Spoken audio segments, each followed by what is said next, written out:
తెలంగాణ స్వరం ప్రేక్షకులకి నమస్కారం. అంబర్పేట్ శంకర్ పై బంజారాహిల్స్ పోలీస్ స్టేషన్లో ఎఫ్ఐఆర్ నమోదైంది. అంబర్పేట శంకర్ అని సోషల్ మీడియాలో టైప్ చేస్తే చాలు వందలాది వీడియోలు కనిపిస్తాయి. ఆ వీడియోల్లో శంకర్ చెప్పిన మాటలు, తన జీవిత ప్రయాణం గురించి వివరించిన తీరు చూస్తే ఎన్నో వివాదాలు, ఎన్నో కేసులు ఎదుర్కొన్న వ్యక్తి ఇప్పుడు సమాజ సేవకుడిగా మారాడనే అభిప్రాయం చాలా మందిలో ఏర్పడింది. ఒకప్పుడు పోలీసుల రికార్డుల్లో రౌడీ షీటర్గా నమోదైన శంకర్ కాలక్రమంలో కోర్టుల్లో తనకు అనుకూలంగా తీర్పులు రావడం, తనపై ఉన్న పలు కేసులు కొట్టివేయబడడం, అనంతరం సేవా కార్యక్రమాలు చేపట్టడం ద్వారా సోషల్ మీడియాలో ప్రత్యేక గుర్తింపు సంపాదించాడు. ఎవరైనా యూట్యూబర్లు లేదా మీడియా ప్రతినిధులు ఇంటర్వ్యూ కోసం అడిగితే కాదనకుండా మాట్లాడడం, తన జీవితంలో జరిగిన సంఘటనలు వివరించడం ద్వారా శంకర్ సోషల్ మీడియాలో విస్తృతంగా ప్రాచుర్యం పొందాడు. కొన్ని ఇంటర్వ్యూల్లో రౌడీ షీటర్ అనే పదం ప్రస్తావనకు వచ్చినప్పుడు ఆ పదం తనకు నచ్చదని, దానిని ఉపయోగించవద్దని యాంకర్లకు చెప్పిన సందర్భాలు కూడా ఉన్నాయి. అయితే తాజాగా శంకర్ పేరు మరోసారి వార్తల్లో నిలిచింది. గాజుల రామారానికి చెందిన బిల్డర్ జి ఆంజనేయులు ఇచ్చిన ఫిర్యాదు మేరకు బంజారాహిల్స్ పోలీస్ స్టేషన్లో కేసు నమోదైంది.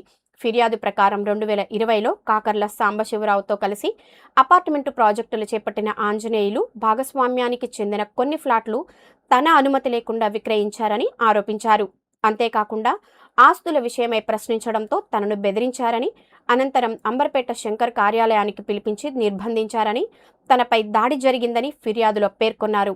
సెటిల్మెంట్ చేసుకోవాలని ఒత్తిడి తెచ్చారని, లేదంటే తన కుటుంబానికి హాని జరుగుతుందని బెదిరించారని ఆంజనేయులు ఆరోపించారు. ఈ ఫిర్యాదు ఆధారంగా బంజారాహిల్స్ పోలీసులు కాకర్ల సాంబశివరావు, రవి, సుధాకర్, వినోద్, రాజా రమేష్, మదన్ సతీష్, అంబర్పేట శంకర్ సహా మొత్తం 7గురిపై కేసు నమోదు చేశారు. తనకు, తన కుటుంబానికి ప్రాణహాని ఉందని, రక్షణ కల్పించాలని ఆంజనేయులు పోలీసుల్ని కోరారు. ఇప్పటి వరకు సోషల్ మీడియాలో సమాజ సేవకుడిగా, ప్రజల సమస్యలపై స్పందించే వ్యక్తిగా కనిపించిన అంబర్పేట శంకర్ మళ్లీ రీఎంట్రీ ఇవ్వడంతో చాలా రోజుల తర్వాత మరోసారి ఎఫ్ఐఆర్ నమోదైంది. దీంతో ఈ విషయం చర్చనీయాంశమైంది. అయితే ఈ కేసులో నమోదైన అంశాలు ఫిర్యాదుదారు చేసిన ఆరోపణలు మాత్రమే కాక వాటి నిజానిజాలను పోలీసులు దర్యాప్తు ద్వారా తేల్చాల్సిన పరిస్థితి ఉంది. నా పేరు ఆంజనేయులు అండి. నమస్తే అండి. నా పేరు ఆంజనేయులు. నేను బిల్డర్ వర్క్ చేస్తానండి కూకట్పల్లిలో.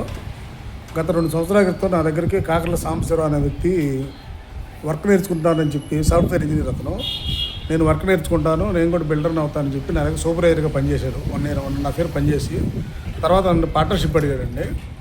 పార్ట్నర్షిప్ అడిగితే నేను పార్ట్నర్షిప్ ఇచ్చానండి 2021లో. పార్ట్నర్షిప్ ఇచ్చిన తర్వాత కరోనా టైంలో నా దగ్గర అమౌంట్ తక్కువ ఉండటం వల్ల ఇంకా వేరేగా వర్కులు చేద్దాం, మనం వేరే అమౌంట్ అక్కడ 3 కోట్లు వేస్తాను నేను బయట నుంచి, వేరే ప్రాజెక్ట్ కూడా స్టార్ట్ చేద్దామని చెప్పి నన్ను నమ్మించి ఒక 3 ప్లాట్లు రిజిస్ట్రేషన్ చేయించుకొని వాళ్ళ ఫ్రెండ్ మీద, అతని పేరు మీద రాపించుకున్నాడండి. తర్వాత ఇంకొక ప్లాట్ చీటింగ్ చేసి రాపించుకున్నాడు. ఇంకా 2 ప్లాట్లు నా అండర్లో ఉంటే అవి కూడా నాకు రిజిస్ట్రేషన్ చేయమని చెప్పి, నాకు రూపాయి కూడా ఇవ్వలేదు అప్పటికి. మిగిలిన 2 ప్లాట్ కూడా రిజిస్ట్రేషన్ చేయమని చెప్పి సెటిల్మెంట్ చేసుకుందామని చెప్పి నా కాడికి 24వ తారీఖు ఒక 3 వ్యక్తులు వచ్చారండి. మా ఇంటికి వచ్చారండి. ఇంటికి వచ్చి బెదిరించి నన్ను, ఫ్యామిలీ మొత్తం చచ్చిపోతారా అనవసరంగా, మర్యాదగా అంబర్పేట శంకరన్న ఆఫీస్కి వచ్చి సెటిల్మెంట్ చేసుకోరని చెప్పి భయపెట్టి వెళ్ళారండి. నేను భయపడి 27వ తారీఖు వాళ్ళ అంబర్పేట శంకరన్న గారి ఆఫీస్కి వెళ్ళడం జరిగిందండి. వెళ్ళిన తర్వాత అంబర్పేట శంకరన్న అక్కడ ఉన్నారు. అరే బాబు, చెప్పిన మాటని మర్యాదగా సెటిల్మెంట్ చేసుకో, వాళ్ళు చెప్పిన ప్రకారం ఇవ్వమని చెప్పారు ఆయన. తర్వాత ఈ కాకర్ల సాంబశివరావు, రవి, సుధాకరు, మదన్ సతీష్, వినోద్, రాజా రమేష్, అక్కడ 2-3 వ్యక్తులు ఉన్నారు సార్. వాళ్ళ మనుషులు వాళ్ళు మొత్తం నన్ను ఒక టేబుల్ కింద సెల్లార్లో టేబుల్ కాడ తీసుకెళ్ళి కొట్టి, కడుపులో కొట్టి, కాలుతో తన్ని మర్యాద సెటిల్మెంట్ చేసుకుని చంపేస్తాం, ఇక్కడ చంపేస్తాం, నిన్ను, నీకు ఎవరు దిక్కురా, ఇక్కడే సెటిల్మెంట్ చేసి వెళ్ళిపోమని చెప్పి బెదిరించారండి. అక్కడ పేపర్లు పెట్టారండి, సంతకాలు పెట్టమని చెప్పి బెదిరించారు సార్. నేను భయపడి పాస్పోర్ట్ అతని చెప్పి బయటకు పారిపోయి వచ్చేసానండి.